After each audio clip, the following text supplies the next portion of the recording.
Give my notes. All right, so defining jazz has always been a controversial thing.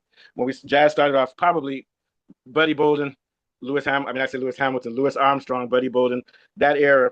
And what it was improvised music over bars, which you find in popular white music or classical white music or things like what is it? Joplin. Joplin did what ragtime music. So it has strict bars.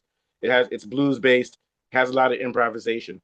And when it started moving away to bebop and things like that, the old guard said, "Oh, this is not jazz anymore." And then by the time it got to Albert Ayler and Coltrane, who took it out far out, people said, "This isn't jazz. This is anti-jazz." So today we're going to look at what jazz really is. I think jazz has only three valid definitions.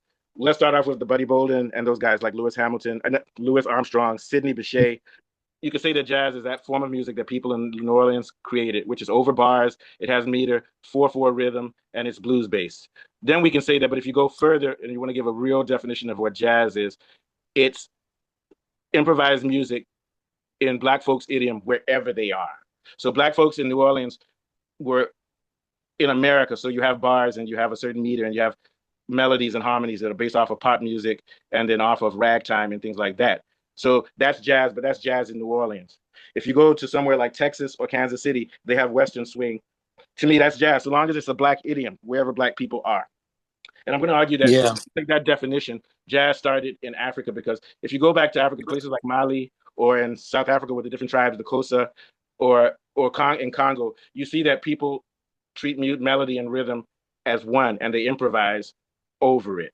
And even within their cultures, not everything is jazz, but jazz is when you get to that point where you start improvising and then it becomes a quest for freedom wherever you are. So jazz actually started in Africa.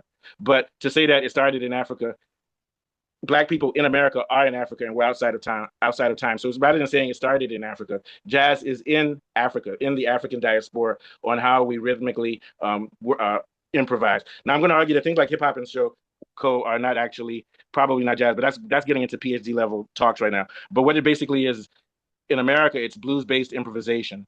But in Africa, wherever if you take the definition and apply it to all Africans, it's based on whatever your idiom is.